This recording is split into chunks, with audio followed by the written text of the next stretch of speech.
Browsing and learning to use the internet is, yes, one of the easiest and funnest things to do today.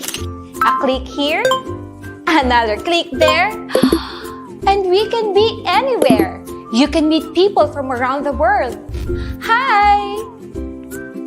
Read amazing stories and histories of the past.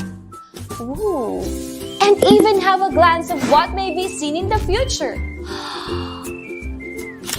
But remember, using the internet without proper guidance and enough knowledge can also be one of the scariest we can ever imagine.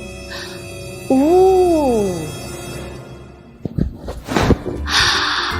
Imagine going on an online trip, seeing the beauty of the place, when suddenly, potential scams pop up and block your way. Scams? These are dishonest tricks used to deceive people, and we don't want that to happen to any of us. So, be your own hero online. Be internet alert. If it's too good to be true, then it's most likely fake.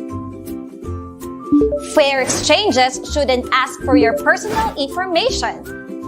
Always think twice or ask for the assistance of your parents and guardians before accessing a new site. Be on guard for possible phishing that will ask you to log in and give your important personal details. Whew! That was close. Good thing I am internet alert.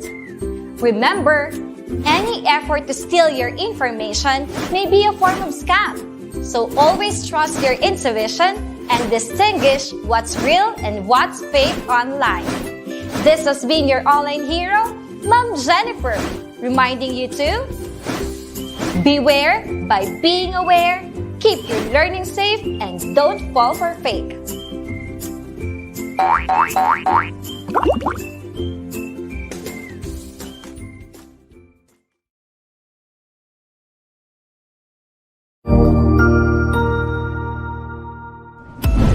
Mabuhay! Isang mapagpalang araw sa ating lahat. Ako ang inyong lingkod, Tutor Madge. Welcome sa ating ETUlay, ang ating libreng online tutorial na hatid ng ating kagawaran ng edukasyon, ICTS EdTech. Ang programang ito ay inaasahang makatutulong at maging karagdagang kaalaman sa mga mag-aaral mula kinder hanggang senior high school, ALS, Alive, at SPED learners. Bukod sa pagsagot ng mga modules, ang ETUlay ay may mga special programs din na siguradong aabangan ninyo araw-araw. Katuwang ang ating mga minamahal na mga magulang at guro ay maitutulay natin ang pagkatuto. Kaya, ihanda na ang inyong module, lapis, papel o kwaderno.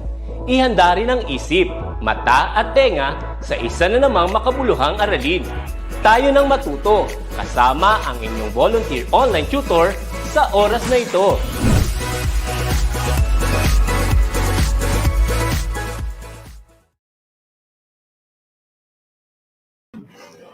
Ayan, isang mapagpalayang hapon sa inyong lahat, mga estudyante, mga kaguruan, at mga kaibigan ko.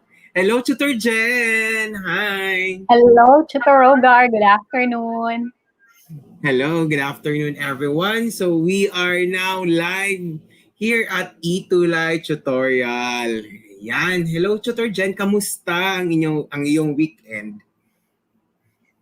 Parang walang weekend kasi we're busy, di ba, Superrogar? And I think it's a good news for all our learners and even the science teachers that for the second quarter, to complete the episodes on DepEd TV, some ETUlay tutors will be airing lessons on IBC 13.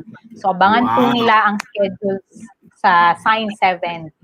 Yes, and I've known that you are one of those lucky tutors who already have the ETUlay tutorial in IBC 13. So congratulations, Tutor Jen. Hopefully that's on second week. And ikaw naman, Superrogar, will be on the week 4. Week 4, yes. Kaya nga, tomorrow mag-shoot na kami. So kinakabahan pa ako. So, laban lang. Good luck.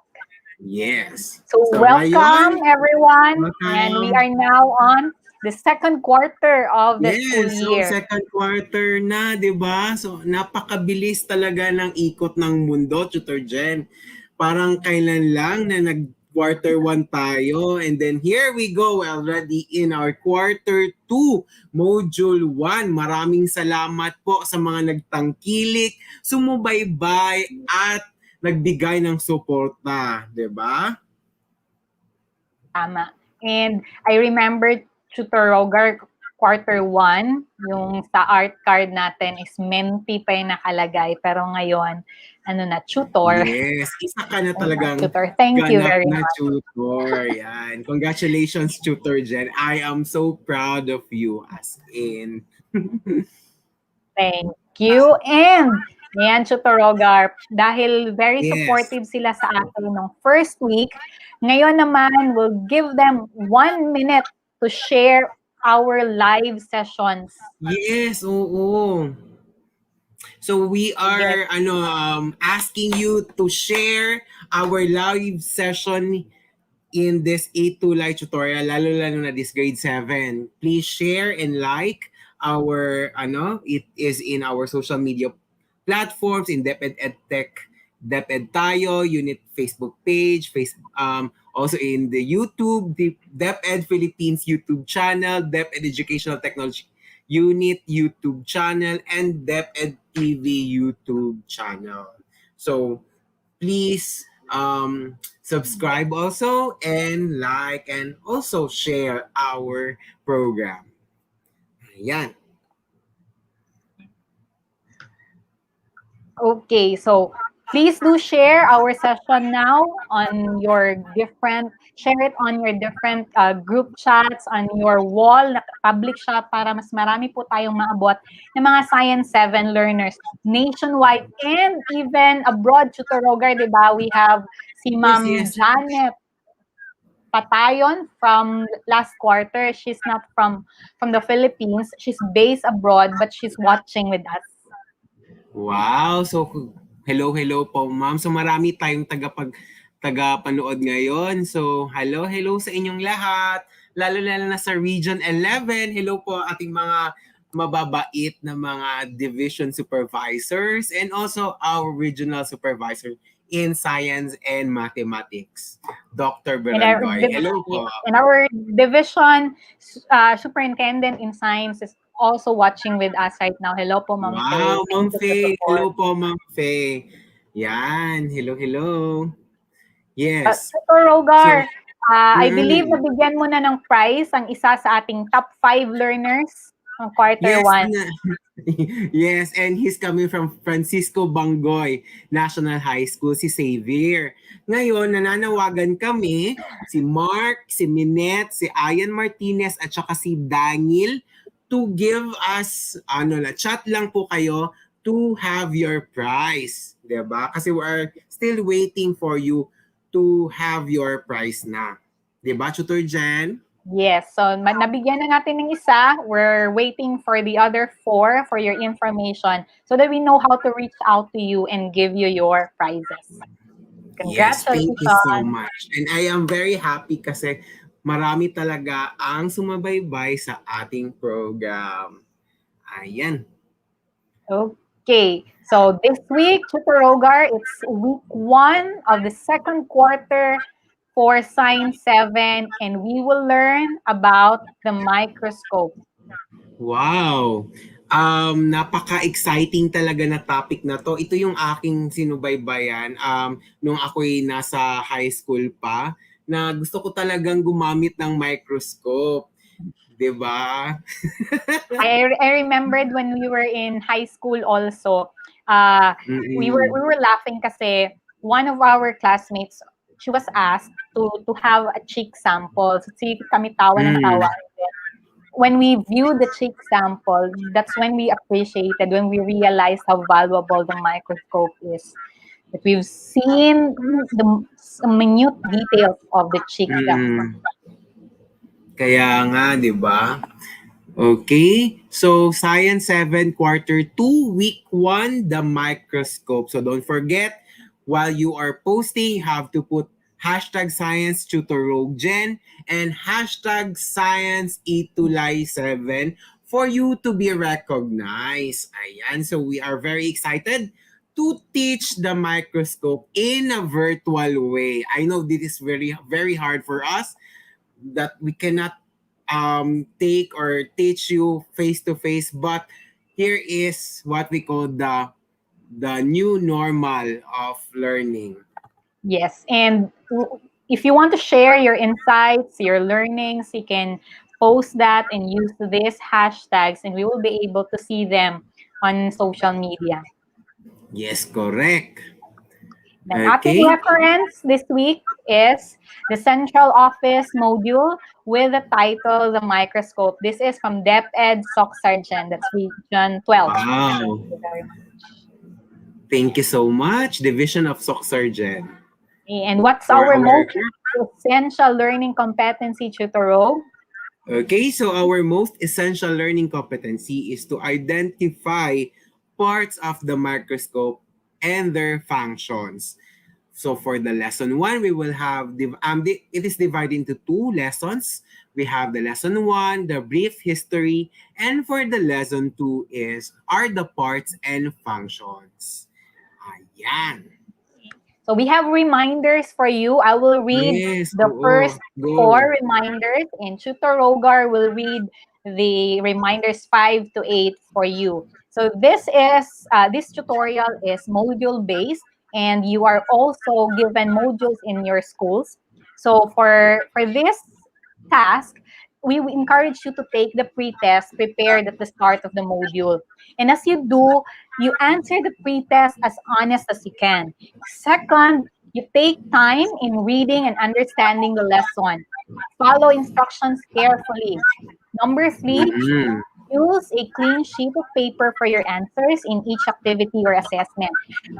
Uh, Paalala also is that do not forget your name and section. Kasi may Correct. mga nag-start tayo Superrogar, no, sa mga klase natin na they forget, they submit it in Dropbox, but they do not have their names and section.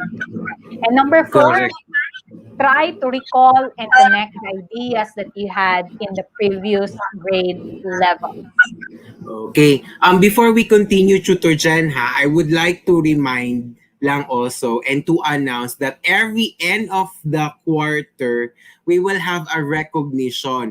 We are recognizing the schools, the division, and also the students and teachers, right? Yes. Meron talagang memo coming from the central office. Kaya it's very important for you to write your division, your school, the name of the teacher, or yourself as a student. And I've seen also my teacher na sumali. Hello, hello. Maraming salamat, Ma'am Riza Erbina from Division of Davao City. Lagyan nyo din ng school so that you could be recognized. Hello, thank you so much. Ayan, so ang saya-saya natin. Okay, so for number 5, be honest when doing the activities. Record only what you have really observed. And number 6, don't hesitate to ask if you need to clarify something, approach or contact your teacher. 7, take the post-test prepared at the end of the module. And for number 8, you can check your answers in the activities, self-assessments, and post-test. Ayan. So, ang ating mahiwagang tanong, Tutor Rogar. Okay, ang mahiwagang tanong, are you ready? Sige, if you are ready, kindly chat on our chat box below. Yan, so that we could able to know that you are all ready to have our lesson. Ayan, hello sa aking mga estudyante sa Francisco Bangoy National High School. Diba? Tutor Jen is from Daniel R. Aguinaldo National High School. Ayan, sabi ni Ma'am Janet, ready na. Hannah, yes. Aaron, okay, I think all of them are really, really ready. Yan. Let's start. We have a Let's start. multiple choice pre-test. There are 3 items Only 3 items for the live session. So, directions, read each question carefully, choose the letter of the correct answer. In the comment section of our live sessions now, share your answers. Indicate your name and school to be recognized. Let's begin. Yan. Let's begin. So don't forget to put your name and indicate your school and division. Okay. You first, Tutor Jen. Okay, number 1. What tool helps you see tiny objects and living organisms? A. Goggles.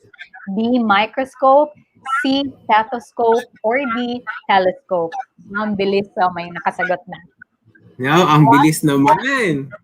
Okay, congratulations. What tool is Ma'am it? Janet.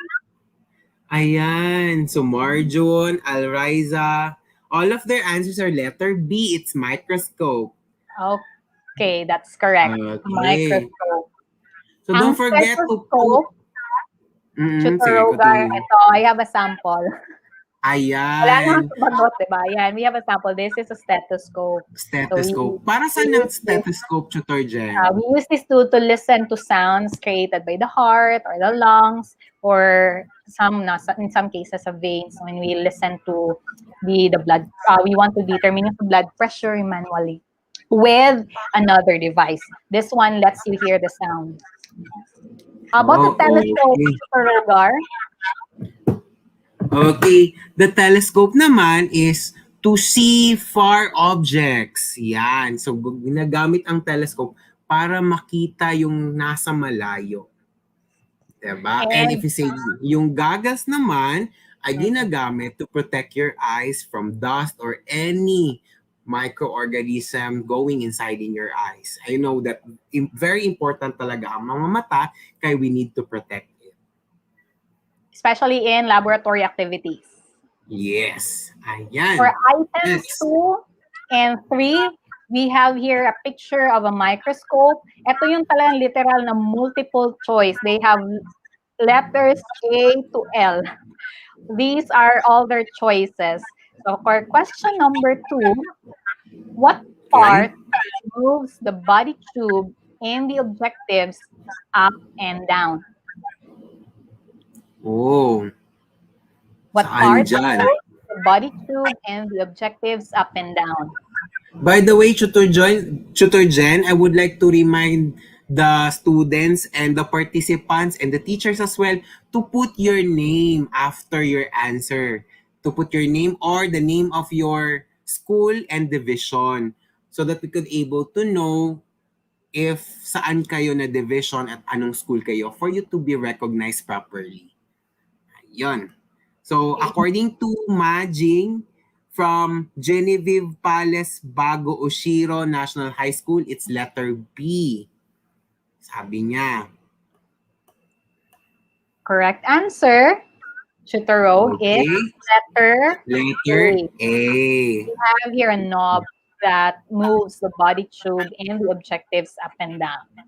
Yes, sabi ni Ma'am Janet Flood Patayon sa tamang sagot niya is letter A. Ayan. Number Now, 3, let's go 3. Which part makes changing of the objectives possible? Yan. Which part makes changing of the objectives possible?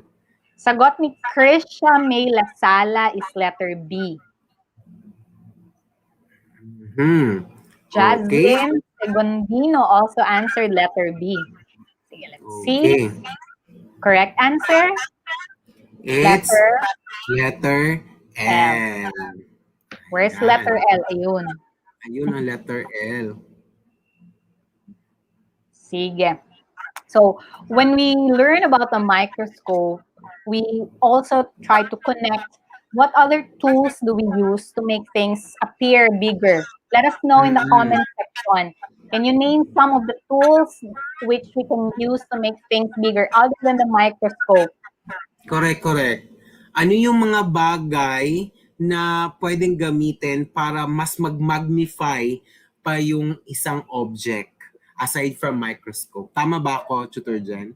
Yes. We have one clue, Tutor Rogar, one with, ayun, parang nakahaan lang. Yes, isang for the hand, tapos and then they walk ginagamit siya sa mga yung sa mga detective na mga cartoons. yes, Yung actually, cartoon, yung Espiritu, anime cartoon dati. correct. I Actually, Espiritu ang sabi niya magnifying glass. Correct. Yes, okay. What else? Ano pa? May nagsabi reading glasses daw. Hmm, tama, Ayan. pwede. Okay. Pwede, And di then ba? I have my students here for grade 12 STEM who's watching with us because I told them to Wow. review about the microscope. Mm-mm. Kasi minsan sa sobrang advanced na ng students, they able to forget the basic parts of the microscope. So mas mabuti yung may refresh silang konti sa parts and functions of the microscope. Hello, Very Ken. good grade 12 students. Hello grade 12 students. And also my college students as well. Hello, hello. Yan. Sabi Ayan. naman is binoculars daw. Ano yun? May sumagot dito na binoculars. Okay. That's good. So now, shall we proceed? Kasi magagaling ang yung mga estudyante natin. So we'll talk about the history of the microscope. I will be reading first, and then the next slide will be yours, Tutor Jan. Sige. Go ahead, Superrogar. Okay. On the early 13th century, spectacle makers were producing lenses for glasses. The early simple microscopes were known as flea glasses because they were used to study small insects. A father-son duo, Zacharias and Hans Johnson, created the first microscope in the 1590s. In the year 1625, Galileo Galilei perfects the principle of microscope. In 1665, an English physicist, Robert Hooke, looked at a sliver of cork through a microscope lens and noticed some pores or cells in it. Yan. And Anton van Leeuwenhoek built a simple microscope in 1674 with only Mhm. one lens to examine blood, yeast, insects, and many other tiny objects. In the year 1925, Richard Zsigmondy developed the ultramicroscope that could study objects below the wavelength of light, and he won a Nobel Prize in Chemistry in 1925. The phase contrast microscope was invented by Fritz Zernick in 1932, which allows the study of colorless and transparent biological materials. At that time, little was done to improve the microscope until the middle of the 19th century, when great strides were made in quality instruments like the microscope at present finally emerged. Now, these two slides, Superrogar and learners, are only overview. These Yes. are only an overview. Let's get to know more about other details. Okay. So now, Hans and Zacharias Johnson produced the first compound microscope in the 1590s. There were Dutch eyeglass makers. They began experimenting with ways to use different lenses. When they put a lens at the end of a small tube, they discovered that the objects near the end were magnified more than the lens by itself could achieve. So Galileo Galilei was credited with inventing one of the first compound microscope in the year 1625. It is called compound microscope because it has more than one lens.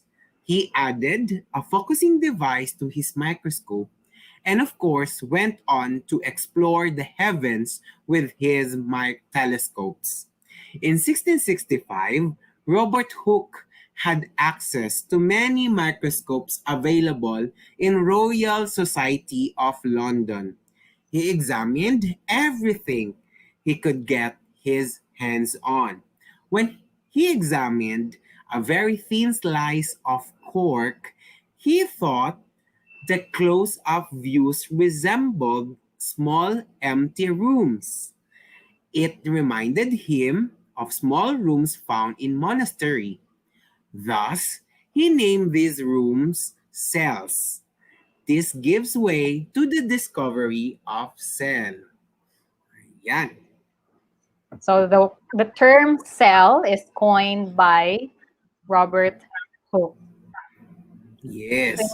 in 1674, Anton van Leeuwenhoek, in some references, by the way, we have variation as to the pronunciation of this name because it's a Dutch name. So this Dutch Oh. scientist worked to create stronger lenses that result to more powerful microscopes.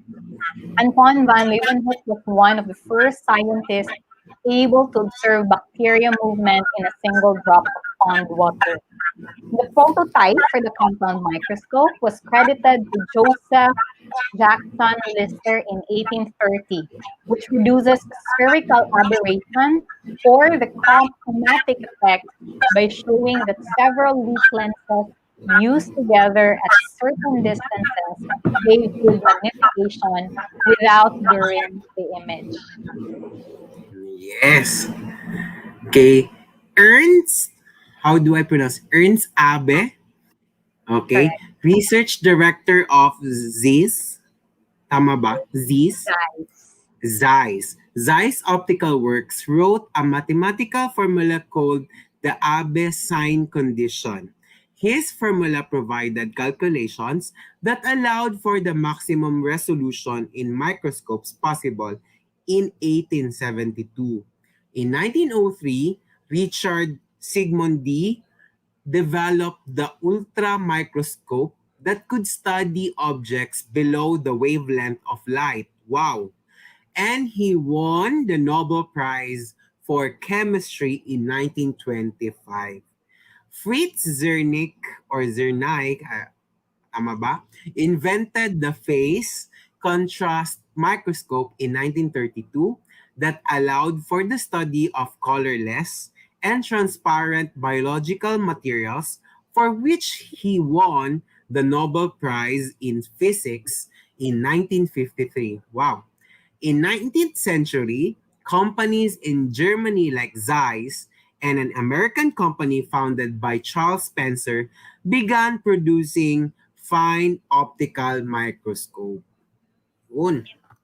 So that's the overview of the history. Given the short Yes. time that we have for the live tutorial, we can only talk about these milestones. If you want to know more about the history, there are also episodes on DepEd TV that's uploaded on YouTube. Wow, very nice, no? So Okay, now let's go to Superrogar, the parts. yes, Yes, ito Tutor Jen? yung this is the common picture of a picture of a common microscope that's found in most public schools. So this is Yes, what of we will course.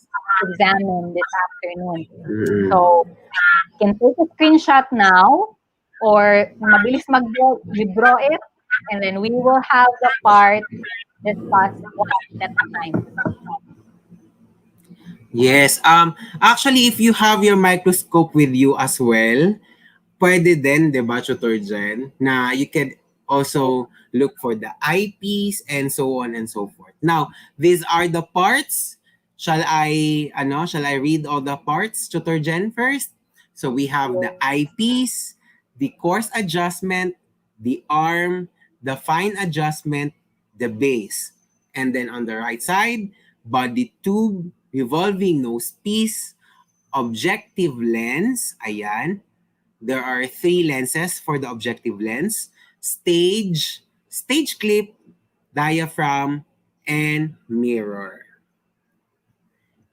Yes. So let's get to know each part. Let's Yes. begin with the eyepiece. Others refer to it as the ocular lens. This is the part used to look through the microscope. Diyan ka titingin. Sa microscope, they have binoculars. Dalawa eyepiece.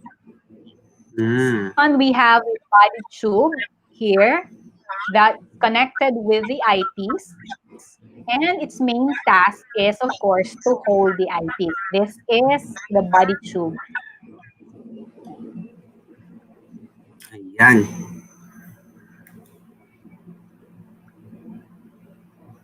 And then we have the another part and its function, revolving nose piece. This holds the objective lenses. Ayan. Okay? And the arm connects the base to the head and the eyepiece tube to the base of the microscope, and it gives support to the head of the microscope. This is the arm. Yes, the arm. Then we have two knobs. It's common to be mistaken, no, or to take these two interchangeably. But the course Mm-mm. adjustment knob, usually it's bigger. This focuses the image under the scanner and the low power objectives. While the fine adjustment knob, it focuses images under the high power and oil immersion objectives. This one, mas maliit sa baba. Oh, You have the okay. coarse adjustment knob and fine adjustment The fine. knob. Okay, let's go to the next. We have the objectives, okay, lenses or objective lenses. These used for specimen visualization, okay? Most schools have light microscope with 3 objectives. Others have 4. Ayan. The shortest one marked 3 times, 4 times, or 5 times is called scanner. Okay? The lower power objective or LPO is marked as 10 times or 12 times. The high power objective or HPO is marked 40 times of magnification, 43 times, or 60 times magnification. Wow! Kaya nga sinasabi niya high power objective.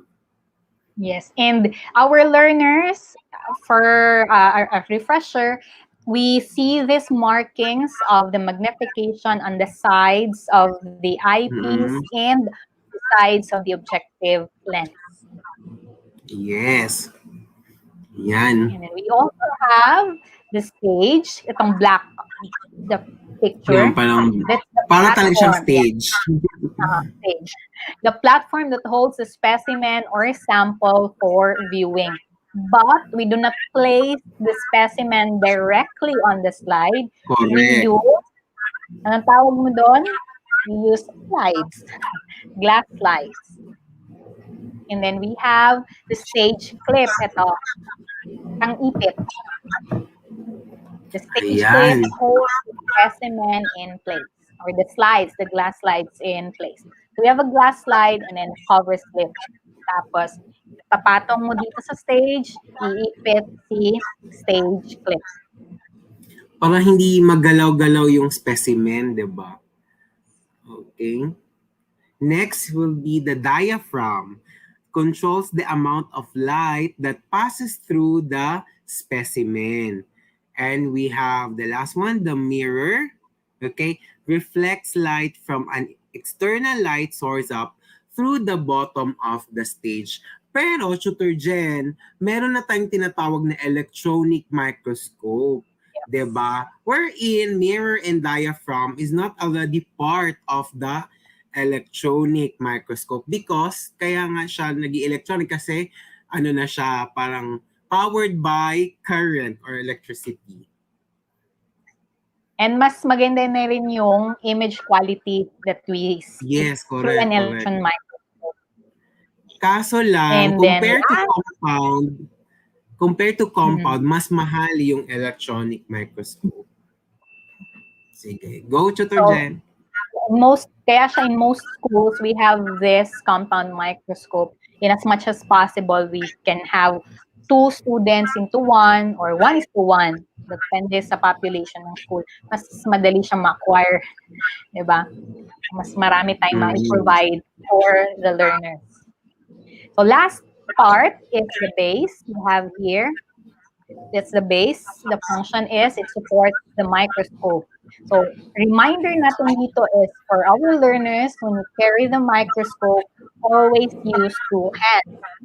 One hand will be on the arm, and the other hand will be on the base para support. Support. Bagay.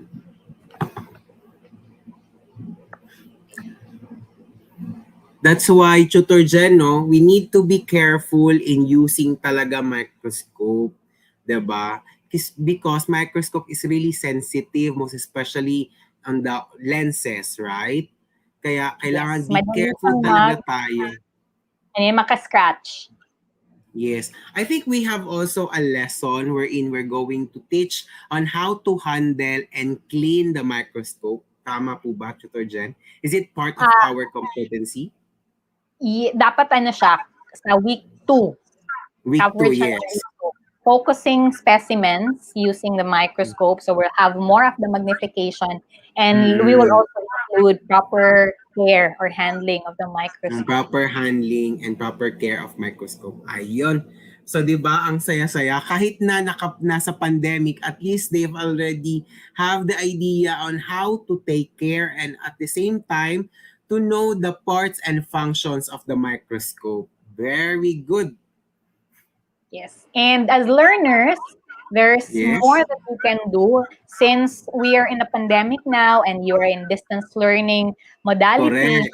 You may not be able to have or to manipulate a microscope right now, but you have these parts, and there are also websites where you can have a virtual laboratory for the use of a microscope. You just search virtual laboratory for microscope, and then pwede mo i-change yung mga lenses, and then you can try how it looks if you're using this lens.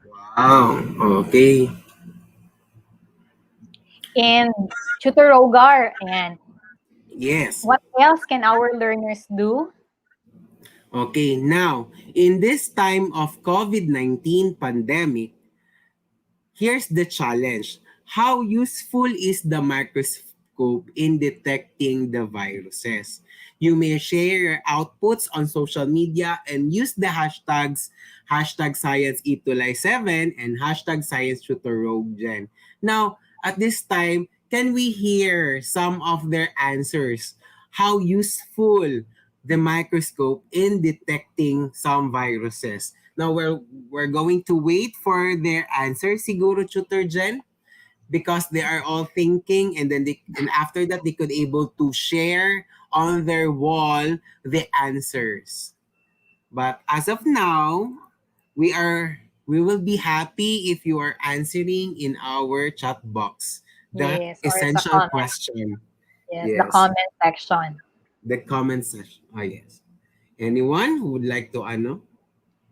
Other Di than looking at the or detecting viruses, how else will microscope be useful? Diba? I can share that. Mm-mm.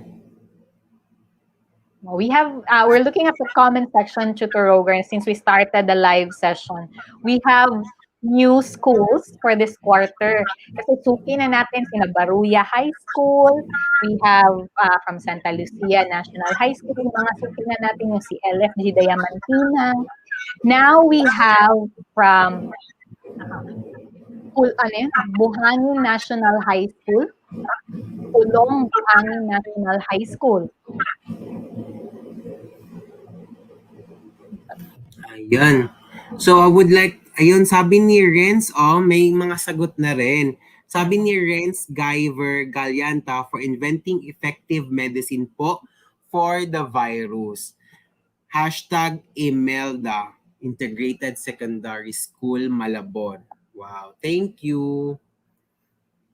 And they have learners here doing the review. Sabi ni Arian Sophia is that it can help in studying the behavior of the virus and other microorganisms. And meron pang sagot si Ashley Nicole Espiritu.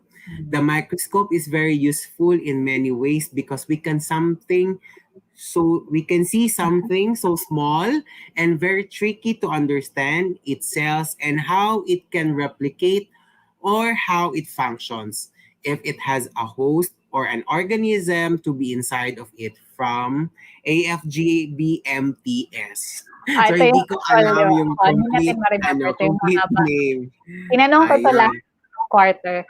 Yan. Sabi ni Bianca ito, magagamit po ito para makita yung mga germs sa bahay. Wow. Sana lahat ng bahay may microscope. Oo nga, tama. Sabi din ni Miro Kelby Sombilio, viruses were very small and can't seen can't seen by our naked eye and only microscope can detect it. Ayan. And a lot more. Marami pa ang sumagot talaga. Sabi ni Eddie, to be able to identify the virus and its characteristics, we must use the microscope to see it clearly. Yan. And Akisha is back. She's one of our cuties. Yes, I can still remember her. She said, it is very useful because scientists uses microscope to know the right medicines or the vaccine that will help us in this pandemic. Wow. Wow, galing. Okay, sabi naman ni Aaron Abasolo, the microscope would be useful in detecting any bacteria or viruses laying on any surface area. You know, Superrogar, before the pandemic, that was school year 2019, I asked my grade 12 learners in their immersion class, kasi may grupo sa kanila na nag-immersion sa bio laboratory namin sa school. So I asked them to get samples from doorknobs, sa railings sa building, tapos sa may CR. I think doorknob din yun sa may CR. CR ha sa school. And then sa cellphone casing. So nag-sample sila and then nag-culture. And then it showed na maraming microorganisms on in those samples, including money. They use also coins. Yes. Wow, ang galing naman. Oo nga, sana mag-face-to-face na para mas maganda yung application talaga.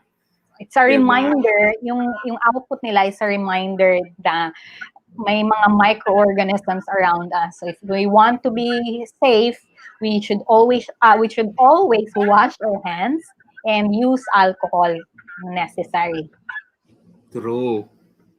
Okay, sige, let's go. Tutor Jen, as much as we want to read all their answers, thank you so much to all your support and cooperation. You can able to post that one in your wall and don't forget the hashtag Superrogar, Science Superrogar, and hashtag ETUlay, Science ETUlay 7. Ayan. So let's have the assessment, Tutor Jen. Yes, we have 3 items for our post-test, Superrogar. We have, again, the image of the microscope. Yes, we're going to identify. So, number 1, you need to raise the stage to focus the specimen you are studying using the low-power objective. Which part should you manipulate? Ayan. Sige. Number 1, kindly put number so that we able to know kung saan dyan ang sagot ninyo. Is it 1, 2, or 3? So we're going to have in number 1, put your school and your division for the recognition. Number 2, which part supports the entire weight of the microscope?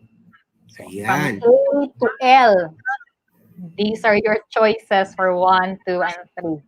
And question number 3, which part will you adjust if the object you're observing under the HPO is not clear? Ayan. I think may sagot na rin si Ashley Nicole Espiritu. Sabi niya, number 1, it's letter F from AFGBMTS grade 7. Wow. We are encouraging you to complete the name of your school so that it could be properly recognized by the ETUlay management. No? Baka ETUlay management. Okay? Sagot naman ni Marjon Manalansan, number 1, letter L. Same sila ng sagot ni Alexandra. Let's see. For number 1, correct answer? It's letter A. The one that Yan. you need to raise, or if you want to raise the stage. No. For number 2, Okay, may sagot si Kier from STE, letter E, from Daniel R. Aguinaldo National High School. Tama si Kier. STE student, grade 7. Congratulations! For number 3, we will have, tama din si Alriza and Alexandra Crizel Villaruel Patrica. Okay, very good. At saka si Krisha, Samantha Blasi, and Ashley. Okay, now we are waiting for number 3 answer. ang Okay, for sagot Alex. ni Ramiel Jaire Berezo from Pulong Buhangin National High School is letter B for number 3. Same with answer with Krisha, letter B. And Bianca answered B from Irish I Cruz Macabebe. Macabebe High School, Division of Pampanga. Gusto ko puntahan yung Macabebe. Yeah, thank you Okay, very much very good. for your Tama. participation. Yes, maraming salamat. And we have our science quote of this week. Love looks through a telescope, envy through a microscope, by Josh Billings. Ayan. Yan, Superrogar, di ba? Yes, pag Mm-mm. masaya ka, ang lawak ng nakikita mo. Pag Correct. malungkot, pag naiinggit ka, ang dami mong nakikita, even the smallest details. But Correct. the thing here is that we always have to look at the bright side. Yes, and you should not be a microscope when you're going to jealous. You have to be broaden your mind, and you have to not too small, thinking, not too narrow-minded pala, sorry. Maging maging tao tayo at maging malaking tao tayo for the situation. Okay, so now for sharing of your insights, and you have to use your hashtags, hashtag Science Superrogar and hashtag Science ETUlay 7. This has been your tutor, Tutorog from SDO Davao City of Francisco Bangoy National High School Region 11. And I'm Tutor Jen Pipito from Daniel R. Aguinaldo National High School, SDO Davao City. We are your tutors for Science 7. Maraming salamat sa inyong lahat, sa inyong pakikinig at suporta ng ETUlay online tutorial. Hatid sa inyo ng Department of Education. Bye! Yes, Tutor Jen. Shout out lang, Superrogar, sa aking science teacher nung high school, si Ma'am Luz Fernandez Eliza from Nabunturan National Comprehensive High School. Thank you po for the support. Wow. I'm a science teacher because of the great science teachers I had in high school also. Actually, yes. Ganun din ako. I chose science subject or my major because my teachers in science are really good. Thank you so much for comments, suggestions. Email us at edtech@deped.gov.ph or you can scan the code in your screen. Up next is Tutor Z and Tutor Marky of Science Grade 8. Thank you very and God much. bless us. Bye-bye. See you again next week. Ang husay naman! Natapos mo ang iyong tutorial session kasama ang iyong mahusay na ETUlay tutor. May bago ka bang natutuhan? I-share na yan gamit ang hashtag ETUlay Level Up. Huwag aalis ha, dahil may susunod pang programa na pwede mo ring panoorin at salihan. Dahil naghihintay na ang iyong mga tutors. Happy learning dito sa ETUlay!